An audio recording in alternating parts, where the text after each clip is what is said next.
savent, ceux qui ne savent pas sauront. Big Nels, Big Popa, pour vous servir. Une nouvelle sauce, c'est parti. On a beaucoup parlé du rap américain, là, on revient sur nos classiques, nos bases. Exactement, nous. on revient dans notre rap du terroir. Exactement. Mais on va pas parler que du rap français, il y a aussi le rap belge. Il y a de la Belgique, il y a de la Belgique. Très important, très important, les Diables Rouges. Exactement. Oui. Et oui. Et pas ceux du Congo. Avec mon grand dame. Bref, vas-y, c'est notre autre débat. Autre débat. 9 de I. Exactement. C'est 9 de Hero.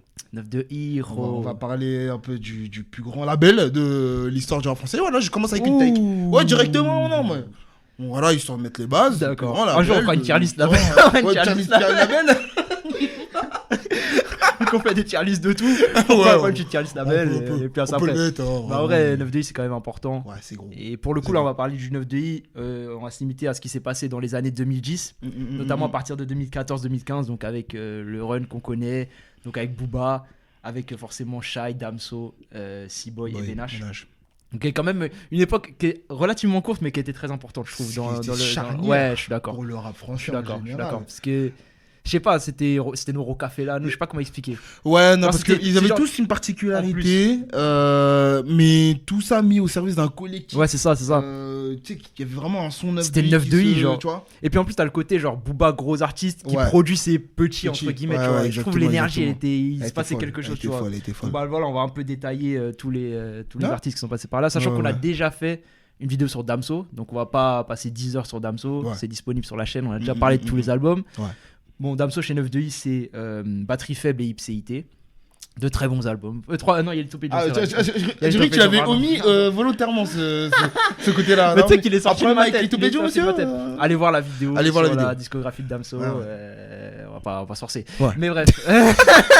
Non, en plus, c'est pas éclaté non plus, tu vois. Mais c'est juste que c'est moins bien, je trouve, que Batterie Faible et Ipséité. Mais du coup, Damso, c'est ça. Mais il est quand même très très important dans ce run-là parce que c'est lui qui a le plus pété en vrai. C'est le plus gros artiste. Exactement. Je pense que c'est la plus grande réussite de Booba. Oui. Dans sa carrière en termes de producteur. Après, attention parce que SDM a quand même été haut là. Non, mais c'est pas Damso. Mais je te parle quand même qu'il a été. Il a amené SDM haut quand même. Faut dire la vérité. Mais Damso c'est un autre. C'est abusé. C'est devenu une superstar, genre sans Booba entre guillemets. C'est encore une superstar. Là, il y a des gens qui connaissent Damso sans savoir que c'est Booba qui l'a produit au départ. Donc là, c'est que c'est une réussite. Exactement. Donc ok, on y va. Mais donc du coup, moi là où je voulais parler de Damso aussi, c'est qu'il y a un moment qui est important, c'est Nero Nemesis. Ouais. Parce que on va dire que c'est là où il commence un peu à mettre en avant justement ces gars. Donc, exactement, c'est un peu la genèse, même si finalement Benash, pour le coup, lui on l'avait déjà entendu avant, parce que 40 000 gangs c'était déjà là. Bon, on va peut-être qui était aussi présent d'ailleurs du coup sur l'album juste avant DUC. Les meilleurs. C'est les très gros morceaux, moi, je trouve. Ouais, je suis d'accord. Je kiffe ce morceau. Je kiffe Booba, il est en patron de malade. Mais en vrai, tu sais que DUC, je trouve que en vrai il y a des morceaux pétés, mais il y a des putains de morceaux aussi. Ouais, je suis d'accord. Mais en fait, je trouve qu'on oublie un peu les bons morceaux, mais il y a des morceaux. Il y a des Caracas, c'est mortel. Le Temps mort 2.0, Temps mort 2.0, c'est mortel. L'intro, elle est lourde. Les meilleurs. Il y a des morceaux lourds. LVMH qui est dessus. C'est vrai. Non, franchement, non, c'était. Mais il y a des trucs. Mais il y a aussi des trucs un peu moins bien. Genre, Mon Pays, moi, j'ai jamais été grand fan de. Je suis pas un énorme fan non plus. Je trouve ça assez cool. Dégoulinante, en plus, ça a mal vieilli, je trouve. Pour le coup, ça a pas très bien vieilli, je trouve. Mais du coup, c'est vrai qu'on avait déjà entendu Benash, donc on peut peut-être commencer avec Benash. Allons-y. Pour le coup, en vrai, finalement, il fait partie du groupe 40 000 Gangs, qui était, enfin, je sais pas si le groupe était signé, mais en tout cas, leur mixtape Anarchy, elle sort sous 9 de I. Elle sort sous 9 de I, exactement. Courant 2015, je crois, elle sort cette mixtape là où il y avait déjà des gros morceaux, parce que il y avait Sosa, notamment. Gros banger. Gros banger. El Kamer, il en pétard trop, frère. Vraiment. Moi, je trouvais que dans le 40 000 Gangs, le meilleur c'était El Kamer. En vrai, c'était peut-être le meilleur rappeur, mais en fait, Benash, il avait une énergie. Il y avait plus que le rappeur. C'était un personnage. Il y avait le bagarreur, ma gueule. Il y avait le côté petit Booba. Et en fait, il y avait ça, et il y avait le côté soldat de Booba. Booba. Je veux dire, tu vois, il l'envoyait clasher les gens. Ouais. Tu vois, par exemple, tu vois, justement, on parle de la mixtape Anarchy. Voilà, il y a le truc avec celui. Donc, je vais commencer direct. Des histoires de bagarre, vraiment. Des slips troués en l'air. Cette vidéo, elle est légendaire. Waouh. C'était légendaire. C'est pour ça que je te dis que Benach, il a quand même des moments. Oh, des moments iconiques. Iconiques, de vrai, tu vois. Mais genre, du coup, c'était un peu le. Au-delà du rappeur, en fait, moi, ce que j'aimais avec Benach, c'était tout l'emballage autour. Genre, le côté soldat, jus de bagarre. Ouais, jus de bagarre, ouais. C'était ça. Et chef de guerre. Voilà, c'est le chef de guerre, tu vois. Et tu vois, même sur la mixtape Anarchie, qui est une bonne mixtape en vrai, mais elle est trop longue, elle est très hétéro. Tu sais, ça me fait penser à Instinct Animal de Barbare. J'allais faire le parallèle aussi.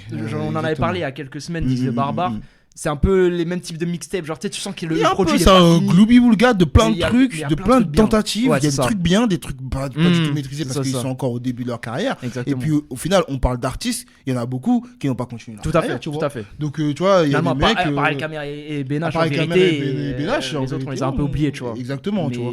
Mais t'avais des bonnes choses, tu vois. T'as le morceau César, c'était lourd avec le clip où il y avait l'espèce de photo des rappeurs là. Neymar, il y avait Booba en haut. En bas, il y avait des photos comme ça, c'était exceptionnel. C'est incroyable. Il y avait Paris m'a tué aussi, j'aimais bien. Paris m'a tué, Hugo, Paris m'a tué. Tu m'as rappelé un je kiffais ce morceau. Il était trop lourd. C'est un de mes morceaux préférés. Ouais, toujours. Pour le coup, il fait du dégât. Il y avait ça. Et puis, il y a aussi le morceau Vrai, qui je crois n'était pas sur la tape dans mon souvenir, mais Vrai soldat peut marcher seul avec en featuring avec Booba. Exactement. Ouais, non, mais c'est trop. À ce moment-là, Booba, de toute façon, c'était une bonne période. Donner un couplet, il allait faire du dégât. Mais donc du coup 40 000 gangs, je te dis pas que c'était, on ne peut pas dire que c'était gros, mais il y avait des petits prémices de trucs et au final bon c'est Benach qui signera sur le 9 de I. Mais il y a des morceaux qu'on se rappellera tous. Mais bien sûr. Sur ça, il y a des morceaux iconiques. 40 000 gangs, moi j'oublie pas moi. Ouais non jamais. Moi j'oublierai pas. Genre c'était un truc voilà. Au final on va dire que c'est Benach qui est resté comme la figure de proue on va dire de ce collectif là qui signe sur 9 de I et qui sortira 2 albums. Donc sur CDG, premier album. Et NHB. Ouais, deuxième album. Voilà. Donc premier album, je trouve que beau succès d'estime. Moi j'adore cet album. Ah, tu l'adores l'album? J'aime beaucoup cet album. Je suis pas aussi dithyrambique que toi. Moi j'aimais beaucoup Benach. Ouais. Ouais. Ok, donc tout le côté. Au-delà du rappeur en fait. Moi je te dis, c'est tout le. Ouais, c'est l'alliage. C'était tout le packaging. Genre il venait sur un morceau, il venait crier, il venait faire mes vieux. Je kiffais. Et puis il y a un truc aussi qui est pas négligé, je trouve, avec Benach, c'est que il a une capacité à faire des hits en vrai. On a tendance à l'oublier, tu vois. Grave. Parce que justement, on le caricature un peu parfois comme juste un bourrin. Un mec bête et méchant. Voilà, mais en vrai, il est sur Ghetto. Ghetto validé. Coco. C'est des hits. Même Bye Bye. Moubali. Moubali dessus. On va revenir après sur son couplet sur Moubali. Couplet exceptionnel. Mais bref, on verra. C'est fou. Mais du coup, ce que je veux dire, c'est que tu vois, par exemple, sur Nero Nemesis, il est sur Zer et sur Validé, 2 morceaux qui n'ont rien à voir. Il y a un morceau trap avec C-Boy et Booba où il reprend le flow de Caris dans Mauvais Joe. C'est ça, m'étonne. Parce que moi, j'avais jamais fait rapprochement au début. Ah ouais? Moi, j'avais pas fait rapprochement. Ouais, mais du coup, quand j'y pense après, quand les gens ils ont commencé à. Parce que tu vois, quand j'ai écouté le morceau pour la première fois, j'ai pas fait gaffe. Ouais. Après, les gens ils ont commencé à le dire. Ouais. J'avais réécouté, je dis non. Ouais, non, frère. Après, en moins bien. Après, Mauvais Joe. Le couplet qu'il envoie Caris. Oh non. C'est un couplet all-time de Caris sur Mauvais Joe. Fioré classé. Oh là, c'est incroyable. Mais du coup, ce que je veux dire, c'est que Benach, je dis pas que c'est un rappeur exceptionnel, mais je trouve qu'il avait quand même une capacité à varier les trucs. En fait, c'est là où moi je tire mon chapeau en fait au 9 de I en fait. Parce que c'est quand même gage de qualité quoi, le 9 la vérité. Vraiment. En tout cas sur les premiers albums et tout, c'est chaud. Ouais, sur les premiers albums et même ce qui arrive après sur la deuxième troisième, on va dire génération 9 de I.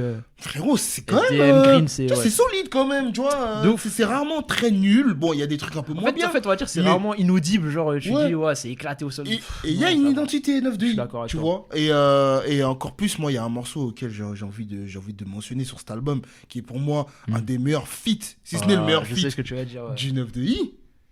Ivre. Je suis fan de ce morceau. Je suis fan de ce morceau. On en avait fait un tweet il y a une époque, on en avait fait un tweet sur Rap sur Écoute par rapport à ce morceau-là, mais c'est un morceau incroyable. Ah non, mais c'est grave. C'est incroyable. C'est très grave. C'est très grave. Damso, Shai Benach. Oh là là, c'est je sais pas, c'est beau en fait. C'est beau, c'est afro-caribéen, c'est, tu vois, il y a des trucs. Mais d'ailleurs, moi, un de mes regrets sur cette génération du 9 de I, c'est qu'il n'y a pas assez de featuring où ils sont beaucoup en fait. Déjà, il n'y a aucun morceau officiellement sorti où ils sont 4, déjà, où il y a Shai, Benash, C-Boy et Damso. Cette génération, ouais, je suis d'accord. Je parle sur cette géné, ouais. Ouais, ok. Là, aujourd'hui, on est focus sur cette géné, oui. On fera un truc sur la 3e génération avec SDM, Green, etc. On fera un autre épisode. On va découper, sinon ça va partir. Ouais, grave. Mais du coup, sur cette génération-là, je pense que il y avait moyen d'aller tirer un peu plus. Même, tu sais, tu fais une mixtape. Un truc. Parce que mixtape 9 de. En fait, mettre vraiment le tampon, le truc. J'aime beaucoup les marqueurs de temps. Mais de ouf, tu vois. Et en fait, ça aurait été un marqueur. Exactement. Dans le temps. Ce label-là, il y avait ça. Tu te rappelles, il y avait cette compil 9 de I. Je suis d'accord. Putain, fallait faire une compil, tu vois. Surtout qu'en plus, j'avais regardé des interviews à l'époque où ça disait qu'ils avaient fait des séminaires, où ils étaient tous ensemble. Il y a des morceaux qui existent, il y a des trucs qui ont leak, des machins. Mais sauf que les morceaux sont pas sortis au final. Il y a que Ivre et Mobali, où il y a 3 membres, mais il y en a jamais où ils sont 4. Il y a eu des leaks, mais c'est pas des morceaux officiels. Et au final, il y a que ces 2 morceaux-là, tu vois. Ouais, c'est clair. Les autres, c'est des featuring. C'est des bribes, c'est maximum 2, tu vois. C'est dommage. Mais c'est vrai que Ivre est un morceau très important. Et moi, ce que j'aime bien sur cet album-là, c'est que je trouve que justement, c'est un bon mix entre le Benash violent, trap et le hitmaker. Ouais. T'as des Zumba, t'as Coco qui est une putain de Zumba, t'as Bye Bye qui est une bonne Zumba, t'as des Zumba comme ça qui sont pas mal, et puis t'as des morceaux, t'as Check quoi. T'as Check avec putain, ce morceau c'était bienvenu dans la cage, d'ailleurs UFC Paris ce soir. UFC Paris. Nassour il va gagner. Ouais, il va lui mettre un tranquille. Quoi KO. Ouais, KO. Cameroun. Ouais. Non, 3ème, ça dure un peu. Ça dure un peu. Attends, t'es pour BSD ou on va pas se forcer. Bref, on enchaîne. Du coup, je disais Bye Bye. Putain, Zumba, Check. Avec C-Boy, moi, c'était un de mes morceaux. Plus, ça s'enchaîne avec Yomb. Ouais. C'était trop... l'enchaînement. Je suis trop Yomb. Après, mon négro, Check. En plus, Check, je me rappelle, il y avait ils avaient fait une espèce de story de la séance studio. Où genre ça avait leak, ou enfin genre tu entendais le. Ah putain, je vais la ressortir. Ressors la sur la vidéo. Je vais la mettre au montage.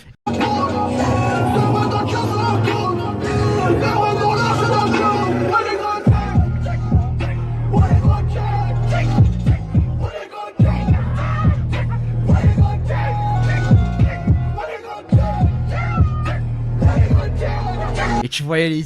Oh non, c'était trop. C'était mon époque. J'arrivais sur C-Boy là. Mais en fait, moi, je tiens à dire que... une tirade là.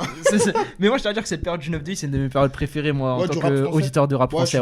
Je l'ai kiffé, frère. J'étais dans le train de zinzin. Il y avait un délire de... Tout le monde était trop fort à l'époque. Ouais. Et puis en plus, oui, tout le monde était déjà trop fort. Mais en plus, t'avais un côté... Je suis d'accord avec toi, mais déjà. Mais là, t'avais un côté équipe. T'avais un côté l'équipe de Booba. Je sais pas comment expliquer ça, mais genre... Je sais pas, il se passait un truc. Les freestyles. Ouais, il y avait tout. C'était un tout. Il se passait quelque chose. Et moi, j'ai du label en fait cette période. Donc moi, c'est un album qui, je trouve, a pas fait tant de bruit que ça finalement, ce Benash là. Le disque d'or quand même. Il est disque d'or. Mais moi, je trouve qu'il est vraiment bien. Après, moi, c'est ma subjectivité. Tu vois. Moi, quand je l'écoute, j'aime bien. Après, on n'a pas non plus, tu vois, Benash, on n'a pas non plus des attentes démesurées. Bien sûr, voilà, j'attendais pas un classique. J'attendais pas un classique non plus. Donc en fait, à sa hauteur, je trouve que ça a un bon succès des films. Je suis d'accord. C'est bien. Il a fait l'album qu'il devait faire en fait. On en parle limite pas assez. On en parle pas assez. Cet album-là, quand on parle du Run du 9 de I, on parle d'autres albums, mais celui-là. Encore une fois, on n'a pas des attentes. Oui, voilà, parce que ça reste Benash, que Benash entre guillemets, tu vois. Mais même Lampé. Sans manquer de respect, évidemment. Avec tout le respect. Benash, on a écouté. Toutes les histoires, les bagarres et tout qu'il y avait autour, moi je kiffais. Je pouvais die pour Benash. Moi, c'est mon gars. Il est trop hip-hop. Et puis même en tant que rappeur, genre là par exemple, il y a Alonso en featuring sur l'album. Il lui fait crack. Il fait crack. Et même il y a un autre morceau, ils ont un autre featuring sur Capo Décapi d'Alonso, Cauchemar. Frère, il va là-bas, il fait crack à Alonso. Mais c'est un gros Alonso à l'époque. C'est un gros Alonso, mais Benash il va là-bas, il l'éteint, tu vois. Ouais. Pour dire, c'était quand même un rappeur sérieux, tu vois. Sans dire que c'était un crack, mais quand il venait, il faisait pas semblant, tu vois. Ouais, je kiffais. Et donc du coup, CDG, moi c'est vraiment un album que j'aime. Faut respecter. Ouais, faut respecter. Il y a beaucoup de morceaux que j'aime bien. Comme je te dis, Ivre, c'est trop. Même CDG qui était premier single, j'aimais bien le refrain un peu. Même à la fin, il dit quoi? Lève-toi, négro, danse. Même si t'as forte corpulence. Tu vois, quand il est dans celle-là, il est dans celle-là, Benash. J'étais cuit. Non, vraiment. Allez écouter cet album si vous l'avez pas écouté, parce que je trouve, sans dire que c'est un classique, mais c'est un bon album, c'est un album important de ce run-là, tu vois. Et puis bon, le problème c'est que il y a le deuxième album, c'est le 9 là faut se mouiller un peu la nuque. Celui-là en fait, ce qui est trop bizarre, c'est que en termes de communication, ouais, moi je suis d'accord avec il a pas été poussé comme le premier. Je suis complètement d'accord avec ça. J'ai l'impression que Ça voulait sortir, tu sais, pour qu'il se libère du label, quoi. Je sais pas ce qui s'est passé sur la communication du deuxième album de Benache, mais je pense un peu la même chose sur le deuxième de C-Boy d'ailleurs. Je trouve que c'est des albums qui sont sortis dans l'anonymat bizarre. C'est similaire. Je sais pas pourquoi. On sait pas pourquoi, il y a pas eu plus le paquet que ça, alors que les premiers qui ont fait disque d'or, genre avec des singles de C-Boy, on en parlera, il a fait platine. De ouf. Tu vois. Donc en fait, on se dit mais c'est chelou, pourquoi ça sort comme ça de cette manière? Ça sort dans un anonymat. C-Boy, j'ai une petite idée. Moi je sais pas, on en parlera après de C-Boy, tu vois, mais Benache pour le coup je comprends pas. Je comprends pas ce qui s'est passé. Alors on sait qu'il y a eu un petit embouclier avec Booba après qui a donné lieu à une vidéo exceptionnellement légendaire. L'une des plus grandes stories de l'histoire. Story noire comme ça. Story noire comme ça, appel téléphonique noir. Oh là là là là. C'est quoi ce mail? Oh non mais c'est exceptionnel. Les gars c'est légendaire. Si je la vois, faut que je la mette au montage. Ça aussi, Booba il y avait un prime sur Instagram. Mais gros, moi je te dis, moi ça me manque. Booba sur Instagram me manque. Booba sur Twitter, j'ai jamais été dans le train. Non jamais. Il casse les couilles. Mais le Booba Insta dans les années 2010 avec les hashtags. Frère, c'était trop. Non moi je vois l'arc avec Carteron, je pouvais dead. Maxime Là. Non, cette période-là, c'était trop il bien. est arrivé à RMC. J'en pouvais plus. Il avait sa femme. La femme Maxime Blarf. Essayez de me donner une certaine crédibilité comme Maxime Blarf. Maxime Blarf. Maxime Blarf. Qu'est-ce que t'as fait? La femme à Booba. Non, parce qu'à un moment donné, faut savoir qui est qui. La photo elle est toute froissée. Avec Jukari. Jukari. Il voit un mec, il lettré qui lui parle. C'est fou. C'était trop une bonne période. La tête d'homme, j'ai trop kiffé cette période. C'était Maxime Blarf. It's my job. It's my job. D'ailleurs, petite anecdote, j'ai vu Patrice Carteron en vrai. Tout ce que je dis face à la caméra, je dirais jamais devant. Bah non, mais le frère, c'est un boxeur de ouf déjà. Ouais, c'est obligé. Il fait peur. Poids lourd comme ça. Waouh. Non, faut qu'il revienne, Patrice Carteron, il nous manque sur les réseaux un peu. Mais ouais, c'est vrai que cette période de Booba sur Insta et cette vidéo avec Benache, mais c'est exceptionnel. C'est quoi ce mail? Ah ouais, t'es hoche. T'as vendu 010. T'as vendu 010. Mais je te dois quoi, moi? Ouais, c'est toi qui m'as envoyé un mail. Ouais, c'est moi, je t'ai envoyé un mail, ouais. C'est quoi ce mail? Tu cherches quoi, au fait? Pourquoi t'appelles pour crier plus fort que qui? Tout est écrit dans le Mais moi, je te baise, moi, crier plus fort que qui de quoi? Tu te prends pour qui, toi, pour m'envoyer un mail? T'es qui, toi? Mais comment ça, Mais ça veut dire quoi, ça? Ça veut dire que je te baise, moi. T'es qui? Je te dois quoi? Je te dois rien, moi. Ah ouais, t'es hoche. Bien sûr, je suis hoche. Tu crois quoi, toi? T'es un petit con, toi. Je te dois quoi? Dis-moi, je te dois quoi? Je te dois quoi? Mais t'as fait quoi, toi? T'as vendu 0,10, t'as fait quoi? Je te dois quoi? Booba, il était en pierre. C'est une dinguerie de mettre ça en story, frère. C'est une dinguerie de mettre ça en story. Benache, il comprend pas ce qui se passe, frère. Bien sûr, je suis hoche, t'es un petit con, toi. Oh là là, il parle comme parce qu'en fait, Booba, il part vite, frère. Wesh, la conversation, elle peut même pas commencer, elle est déjà young, wesh. C'est quoi ça? Benache, il comprend même pas ce qui se passe. Ah ouais, t'es hoche? Bien sûr, je suis hoche, un petit con. Cette vidéo, elle est all time, les gars. C'est incroyable. Donc, du coup, c'est vrai qu'il y avait des problèmes. Mais ça, je sais même pas si c'était après. C'était pas après le deuxième album. Je pense que ça devait être après, mais je me souviens plus. Peut-être que tu sens que il est trop là. Ouais, non. En fait, il y a eu un problème. Je sais pas ce qui s'est passé. Et même musicalement, le deuxième Benache. En fait, c'est pas. En fait, il y a plus de jus. Il y a plus le jus de l'énergie. Il y a pas. Ouais, je sais pas. Il y a plus de pertinence même dans ces refrains où je trouvais que. Ouais, il y a pas de hit, frère. Il y a pas de hit. Il y avait un semblant de hit avec le morceau éponyme, je me rappelle. Ouais, oui. Non, il y avait des trucs, mais il y avait des singles, ça va pas. C'est pas ghetto, frère. C'est pas ghetto, c'est pas Coco, ma gueule. C'est même pas Bye Bye. Ouais, même tu vois. Mais et puis même en plus, en fait, le problème c'est que ça sort, je crois, en 2019, un truc comme ça. C'est un moment où justement le 9 de i, il commence à plus être, ça commence à se casser. Ça commence à se briser parce qu'il y a les embrouilles avec Damso, etc. C'est plus la même énergie, c'est plus le même truc, tu vois. Et donc du coup, le deuxième album il fonctionne pas. Et moi j'avais pas trop aimé cet album là. En tout cas, je trouve que ça manquait de jus. En fait, c'était pas le Benache. Ça manquait de. En fait, j'avais l'impression qu'il n'était pas convaincu. Mais je suis pas sûr qu'il voulait faire cet album. Je sais pas ce qui s'est passé. Je sens qu'il fait l'album pour se libérer peut-être d'un contrat. C'est possible. Je sais pas. Mais après, je pense que c'est. J'ai pas du tout. Je pense que ça aurait pu quand même faire plus de bruit si ça avait été mieux merchandising. Si c'est mieux marketé, je pense que ça. Là, c'était un truc mieux. Personne sait que là, ça sortit un deuxième album. Ça a dû faire 4000 les premières semaines. Parce que personne n'était au courant qu'il sortait l'album. Donc, bref. Mais non, mais donc du coup, Benache, c'était ça. Après, là, il y a des tentatives de retour.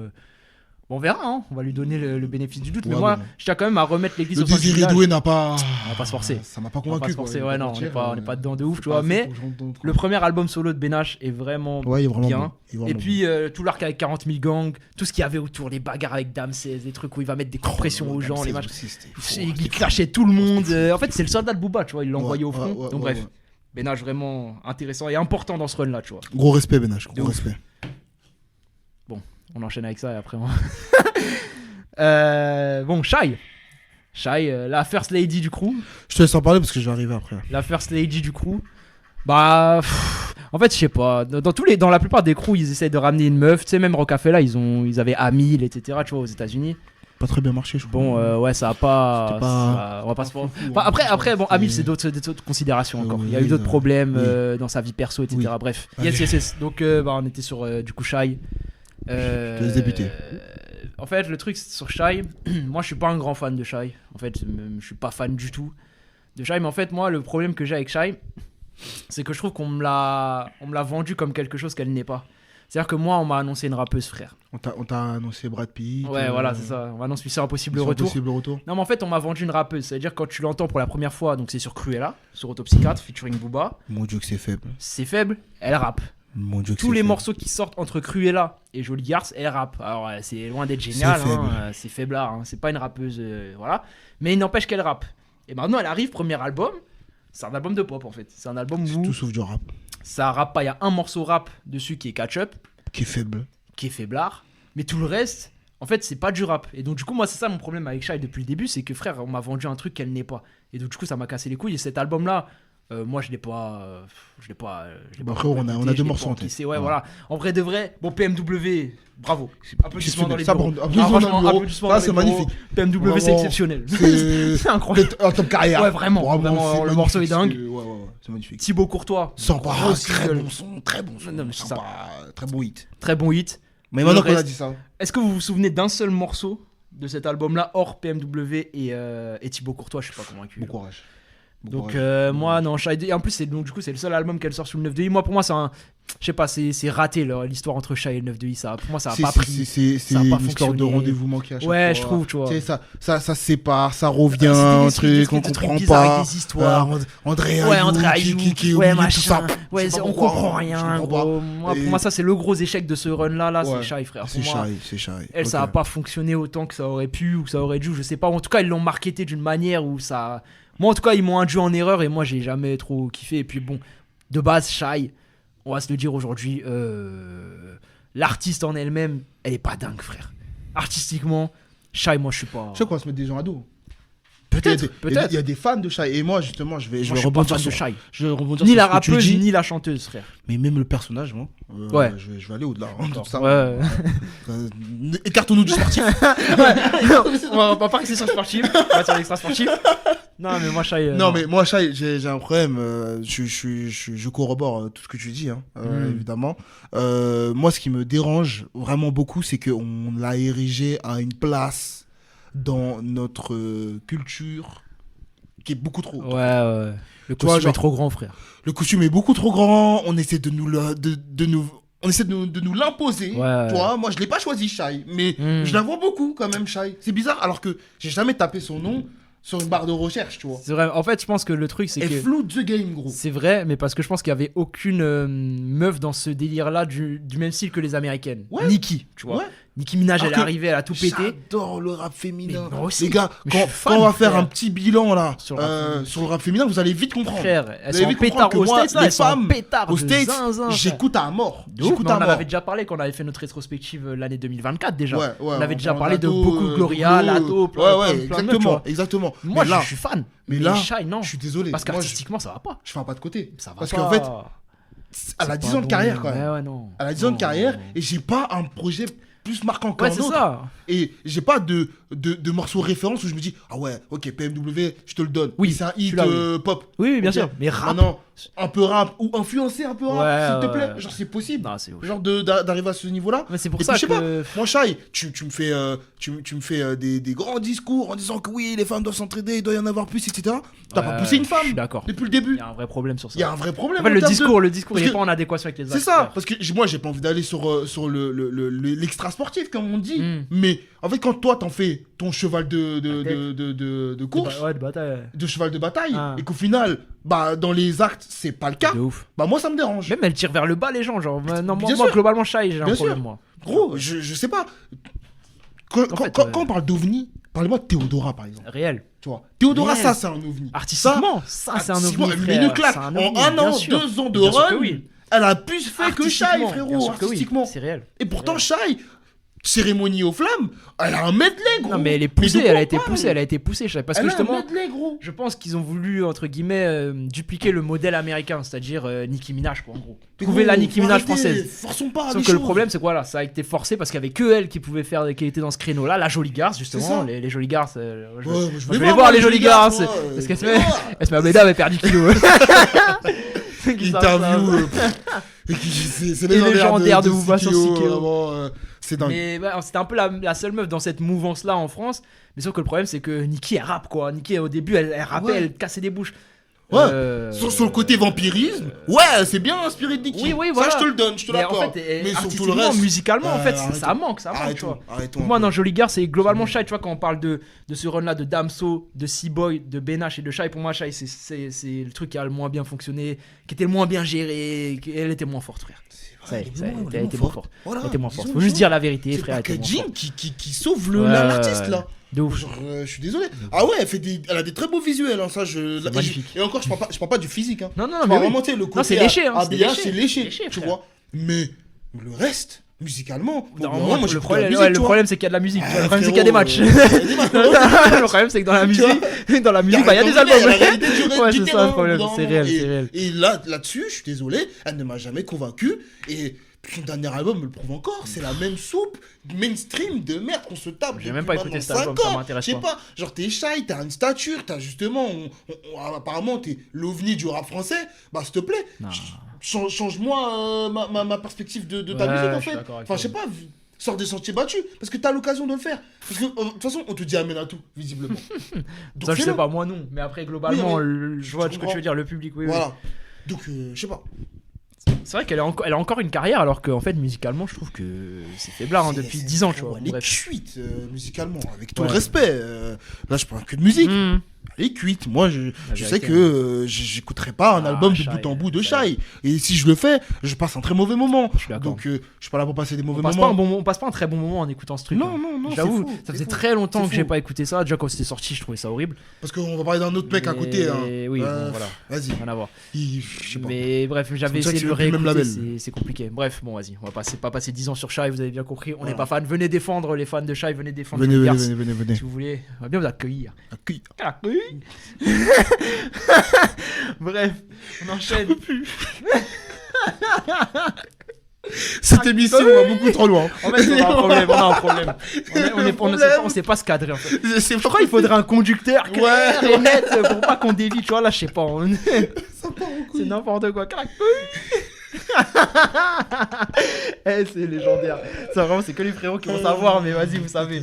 Vous savez, bref. Bon. Là, on passe sur les vraies choses. Là, on respire. Ouf. Là, on sort de la machine à laver. Voilà, exactement. Voilà. Dernier artiste qu'on va traiter aujourd'hui de ce run-là. Quel album. Cagoulé. Oh, mais quel album. C-Boy. Mon gars sûr, C-Boy, frère. Je vous préviens, je vais être que dithyrambique. Là, j'y vais. Qu'est-ce que je l'ai aimé. Je vais utiliser que des superlatifs. Qu'est-ce que j'ai aimé. Moi, je te le dis. Gros. Cet album-là, c'est un de mes classiques de la trappe. J'adore cet album. J'adore cet album parce que c'est de la trappe. Mais très singulière parce que C-Boy, il a une faculté de par sa voix, son interprétation, son delivery, de mettre une ambiance super lugubre. C'est lugubre, c'est sombre. C'est sombre à la mort. De ouf. C'est limite, on n'est pas loin de, tu vois, c'est mortuaire quoi. Ouais, c'est horreur presque, mais d'un côté, il y a des mélos en fait, tu vois ce que je veux dire, il y a des top lines, tu vois ce que je veux dire. Tu vois même le morceau éponyme, le morceau spécial. Incroyable. Mais c'est pas possible. Incroyable. Mais c'est pas possible. Ouais, c'est lourd, frère. Tu vois, autant Damso, oui, c'est le truc le plus gros. Oui, c'est lui, ok, c'est lui. C'est lui. Mais pour moi, c'est ça. C'est incroyable. Cet album-là, il est exceptionnel. Du 9 de I, c'est celui-là. Parce que faire de C-Boy un album le pareil, comme ça, là, le cadré de cette manière, parce que quand il arrive, clip dans la forêt. Incroyable, gros, incroyable. Il arrive, grosse punchline au début. Détruire pour reconstruire. Quoi? T'as cru que j'étais portugais? Il arrive comme ça. Détruire pour reconstruire. Quoi? T'as cru que j'étais portugais? Je rentre dans la cabine, je baisse le micro. T'as peur de sortilège. Je suis là quand le bif m'appelle. J'en ferai à plus grande échelle. Et venir le cadrer, me sortir non, ça. Il fallait être là. Oh là là. Mais gros. Moi, pour moi, le run de C-Boy, c'était vraiment quelque chose qu'il fallait vivre. Wow. À ce moment-là, tu vois, je pense que maintenant, si tu le prends après coup, t'as pas vécu le truc, le roll-out et tout, peut-être que tu le prends différemment. Mais nous, ce clip-là dans la forêt, là, sur Demolition, je me rappelle très bien. Et ça, je crois que c'était le premier ou deuxième clip qui sort après sa signature 9 de I. Genre, ça annonce C-Boy 9 de I, il envoie ça. J'ai dit, mais c'est quoi? C'était fou. Dinguerie, tu vois. Il y a des morceaux pareils avec Booba. Oh, Moula. Je suis tellement dégoûté qu'il n'y ait pas eu plus de morceaux avec Booba en solo. Non, je suis d'accord, mais en plus, je comprends pas ce qu'ils ont fait avec ce morceau. Pour moi, il est sous-exploité. Il est sous-exploité de dingue. Mais sur l'album, fais un clip, frère. Ils ont envoyé ça comme ça, comme si c'était un petit morceau. Frère, le morceau, il est incroyable. Si, il est sur les plateformes, mais il n'y a pas de clip, c'est juste ils ont sorti ça comme ça. Mais attends, t'as de l'or dans les mains là. Le morceau, il est incroyable, frère. Non, mais là, il y a des morceaux, les gars, au revoir, merci. Moi, c'est ça que j'allais dire. C'est ça que j'ai aimé et on parlait déjà de ça. On parlait déjà de ça sur le rollout. On parlait déjà de ça quand on avait parlé de Damso sur les rollouts 9 de I. C'était trop fort, frère. Ça veut dire que eux, tu vois, t'as un hit de malade mental dans l'album qui est Mobali. Eux, ils arrivent, ils le sortent pas. Ça veut dire parce que c'est un peu un ovni dans l'album Mobali. C'est même carrément un ovni en fait. Voilà, il sort en 3e ou 4e single. Mais les premiers singles, c'est d'abord Au revoir, merci. Je sais plus c'était quoi. Téléphone. Au revoir, merci et téléphone. Ouais, exactement. Et Al Pacino, non? Al Pacino, je sais plus s'il sort en single. J'ai un doute. Mais il est incroyable le morceau. Al Pacino, le dernier couplet, quand il est en train de crier là. Ouais, c'est trop. Mais ce mec, c'est trop, frère. Il m'a choqué. Mais lui, pour le coup, c'est un ovni, frère. Lui, pour le coup, c'est un ovni. Ouais. Il sort de nulle part, cagoulé. Bah moi je préférais un Kalash criminel pour vous dire. Mais largement, moi je préférais C-Boy à Kalash criminel. C-Boy était trop fort. Je trouvais vraiment niveau punchline, niveau l'interprétation. Ouais, en fait l'interprétation, t'écoutes Al Pacino, tu te dis mais c'est quoi ce mec gros. Les punchlines, des punchlines de fou, des trucs, des rêves perchés de ouf, mes frères. C'était trop. Genre très sec dans l'écriture, tu vois, mais moi je kiffais. Mais l'habillage, c'était trop de ce qui se et passe en termes d'instru de pro. Ouais, je suis d'accord. Et c'est pour ça que cet album là, il est bon parce que genre c'est jusqu'au boutiste. Il y a une couleur. On y va assumer ça, tu vois. On y va. C'est ça. Et genre non, cet album là, il est incroyable. Non, spécial, c'est trop. C-Boy, Paris, c'était trop. Ce n'était pas si simple, c'était trop. C'était pas si simple. Incroyable. La mélodie qui te prend. Oh là là. Y'a mon gagne-pain. Si seulement tout ça. Oh, c'était trop, frère. C'est pas normal. Les voix de tête qui prend. Incroyable, tu vois comme ça, tu dis. Pour moi, il était trop talentueux, ce mec-là. Pour moi, il était extrêmement talentueux. C'est un de mes regrets de ouf. Au rap français. Tu sais, en plus, il y a un côté de. Même si je suis singulier, j'arrive quand même à faire mes chiffres. Mais bien sûr que oui. Tu vois. Parce que t'as pas besoin de rentrer dans un moule. De ouf. Pour pouvoir. C'est vrai. Tu peux te calibrer, te faire calibrer, etc. Mais. Tu vois, il avait toujours cette singularité. Il avait spécial. Il était jusqu'au boutiste. Tellement bien son nom. Frère. Parce que c'est spécial en fait. Je suis d'accord ce qui s'est passé avec C-Boy. Fallait le vivre, frère. Fallait le vivre, gros. Et puis il y a quand même, faut parler de Mobali à un moment donné, parce que t'as quand même un morceau qui certes est ovni dans l'album, mais le morceau, encore aujourd'hui, tu l'entends partout. Le morceau. À un moment donné, le truc qui traverse les époques. C'est dingue. Un couplet très étrange de Benache. Pas trop compris. J'ai pas compris le couplet de Benache. Enfin, c'est pas qu'il est pas bon, mais en fait, ça m'étonne. Les gens qui font des couplets genre conscients sur des morceaux dansants festifs, c'est très bizarre. Tu veux me faire cogiter pendant que je sais pas, c'est bizarre, on est en train de danser, on est bien. Je comprends pas. Et donc, la tête de génocide, ton génocide. Ça m'atomise. J'ai jamais compris ce couplet, gros. Non pas que je l'aime pas, mais je me dis, mais pourquoi tu mets ce couplet là sur ce morceau-là? C'est trop bizarre. C'est trop bizarre. C'est trop bizarre, genre, c'est très étrange, mais le morceau est incroyable en vrai. Le refrain est exceptionnel. Maman Afrique a fait tous ses enfants. C'est un truc de ouf. C'est un truc de ouf. Mais bref, mais du coup, cet album-là spécial, pour moi, c'est vraiment un de mes albums préférés de la dernière décennie, vraiment. Ouais, grave. Et j'avais de grands espoirs pour C-Boy et malheureusement, la suite a été plus compliquée. un peu pareil que sur Benache, le deuxième album, je trouve il a été mal communiqué. Ça, dans l'anonymat, Ça sort dans l'anonymat et je trouve qu'il y a eu la stratégie elle est pas bonne pour le coup sur le deuxième album parce que tu vois là où on dit que là le rollout ils envoient des trucs moula, même si c'est pas sur l'album, téléphone, au revoir merci. Sur le deuxième album, ils envoient des Zumba. En fait, ils envoient. Je sais plus. Bref, je me rappelle plus du nom. Je vais le retrouver. Mais en fait, le truc, c'est qu'entre les deux albums, il y avait des bons morceaux qui sont sortis. Il y a rouge là, bizarre. Là. Ouais, c'est ça. Mais en fait, il y avait des. Tu sais, genre Goût Cerise par exemple, ces trucs-là. Il y avait. C'était pas dingue. Pas ouf. Mais ça, c'est mis en morceaux bonus même sur l'album. Est-ce que tu penses que le style avait une date de péremption des C-Boy? Mais en fait, le truc, c'est qu'il a pas poussé assez loin sur le deuxième, je trouve. Le deuxième, il est différent du premier. Je trouve très synthétisé, moi. Bah, en fait, c'est plus. Là, tu vois, où il y a un ovni vraiment chanté, machin. C'est Trap Life. C'est Mobali. Ouais. Là, en fait, c'est Qu'est-ce que tu fais qu'ils avaient sorti en single. Qu'est-ce que tu fais? C'est une Zumba. Elle est cool, mais c'est pas Mobali, frère. Et en fait, je trouve que, tu vois, sur le début de l'album Trap Life, ça va. Donkey Shane, ça va. Et après, très vite, ça tombe dans. Il y avait Noir qui était bien. Ça retombe. Noir, c'était bien. Noir, j'étais pas fan. Moi, j'aimais bien, moi. Okay. Ça va. Il l'avait sorti longtemps avant aussi. J'ai pas compris. Single, mais c'est un truc, c'est un an ou 2 ans avant. Frère. En même temps qu'il avait sorti les cagoules et tout ça. Ouais, exactement. Et par contre, le rollout de l'album, pour moi, il est foiré. Ouais, je suis d'accord. Et puis l'album, en fait, c'est plus aussi jusque boutiste, trap. En fait, c'est pas sombre. C'est plus un album sombre. C'est plus la même DA. Et du coup, moi, je trouve que ça lui correspond moins. Et l'album, il est moins bon. Et tu penses que c'est un mec qui aurait pu perdurer dans le temps, C-Boy, s'il avait continué dans cette lignée-là ou En vrai, on peut pas le dire, mais je trouve qu'il était quand même très talentueux. Il le faisait trop bien ce qu'il faisait, frère. En fait, il le faisait très, très, très, très bien. Tu sens qu'il a emmagasiné beaucoup de choses pendant beaucoup d'années et qu'il a tout recraché sur cet album. Frère, c'est ça, mais je pense qu'il aurait pu. En fait, là, le problème, c'est que le virage, il est à 180 degrés avec le deuxième. En vrai. Il y a des morceaux trap, hein, c'est pas dire qu'il y en a pas, mais la proportion, elle est beaucoup plus faible et il y a beaucoup plus de morceaux.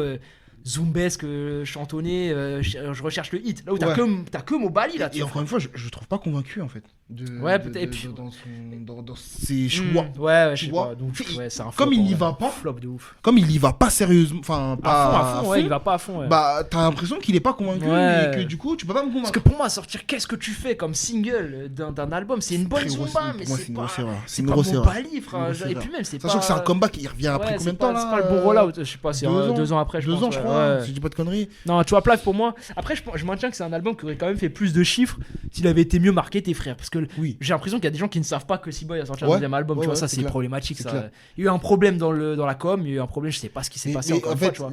Là où je disais que j'ai ma petite idée, je pense que en fait, tu vois, c'était clairement, il voulait arrêter. Oui, voilà. Après, ça c'est lui. Oui, mais je pense qu'il a vraiment voulu juste dire allez, vas-y. Dans ce cas-là, fait pas l'album. Dans ce cas-là, fait pas d'album, juste. Après, ça se trouve qu'il avait besoin de ça pour se libérer du contrat. Oui, c'est possible qu'il y avait le contrat, tu vois. Mais en fait, si tu veux arrêter la musique, pour moi, t'arrêtes la musique, tu fais pas un album que tu balances comme ça, sans envie, sans jus. Ouais, non, mais peut-être. Je sais pas. Après, moi, j'ai une opinion différente de la tienne sur ce sujet. Je pense que il s'est dit bon, j'ai une obligation contractuelle, je fais ça, je me barre. C'est possible.